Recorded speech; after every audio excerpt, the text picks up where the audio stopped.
ഇന്ന് OTT release ചെയ്ത സിനിമകൾ ഉൾപ്പെടെ 5 OTT അപ്ഡേറ്റുകളാണ് ഈ വീഡിയോയിലൂടെ നോക്കുന്നത്. അതിൽ ആദ്യത്തേത് ധ്യാൻ ശ്രീനിവാസൻ നായകനായി എത്തി തിയേറ്ററിൽ നിന്ന് മികച്ച അഭിപ്രായം നേടാതെ പോയ ചിത്രമായിരുന്നു സീക്രട്ട്.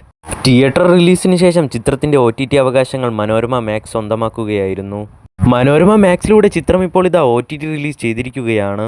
അടുത്ത ചിത്രം വിഷ്ണു ഉണ്ണികൃഷ്ണൻ നായകനായി എത്തി തിയേറ്ററിൽ നിന്ന് മികച്ച അഭിപ്രായം നേടിയെടുത്ത ചിത്രമായിരുന്നു ഇടിയൻ ചന്തു.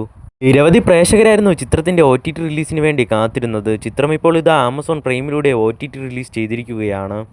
അടുത്ത ചിത്രം സൈജു കുറുപ്പ് പ്രധാന വേഷത്തിലെത്തി തിയേറ്ററിൽ നിന്ന് മികച്ച അഭിപ്രായം നേടാതെ പോയ ചിത്രമായിരുന്നു പൊറോട്ട് നാടകം. തിയേറ്ററിൽ നിന്ന് ആവറേജ് അഭിപ്രായം മാത്രം നേടിയെടുത്ത ഈ ചിത്രം ഇപ്പോൾ ഇതാ ആമസോൺ പ്രൈമിലൂടെ OTT റിലീസ് ചെയ്തിരിക്കുകയാണ്. അടുത്ത അപ്ഡേറ്റ് തമിഴിൽ നിന്നും റീസെൻ്റ് തിയേറ്ററുകളിലേക്ക് എത്തിയ പ്രഭുദേവ ചിത്രമായിരുന്നു പേട്ടറാപ്പ്. പേട്ടറാപ്പ് എന്ന ഈ ചിത്രം ഇപ്പോൾ ഇത് ആമസോൺ പ്രൈമിലൂടെ തമിഴ് തെലുങ്ക് ഭാഷകളിൽ OTT റിലീസ് ചെയ്തിരിക്കുകയാണ്. അടുത്ത ചിത്രം സുരാജ് വെഞ്ഞാറമ്മൂട് നായകനായി എത്തി തിയേറ്ററിൽ നിന്ന് മികച്ച അഭിപ്രായം നേടിയെടുത്ത ചിത്രമായിരുന്നു മദനോത്സവം. തിയേറ്റർ റിലീസ് ചെയ്തിട്ട് 1 വർഷത്തിലേറെ ആയിട്ടും ചിത്രം ഇതുവരെയും OTT റിലീസ് ചെയ്തിരുന്നില്ല. ചിത്രത്തിന്റെ OTT അവകാശങ്ങൾ ആമസോൺ പ്രൈമായിരുന്നു സ്വന്തമാക്കിയിരുന്നത്. ആമസോൺ പ്രൈമിലൂടെ ഈ ആഴ്ച അല്ലെങ്കിൽ അടുത്ത ആഴ്ച തന്നെ OTT റിലീസ് ചെയ്യുന്നതാണ്. ഇതുപോലെയുള്ള OTT അപ്ഡേറ്റുകൾക്കായും സിനിമ വാർത്തകൾക്കായും നമ്മുടെ ചാനൽ മറക്കാതെ സബ്സ്ക്രൈബ് ചെയ്യൂ.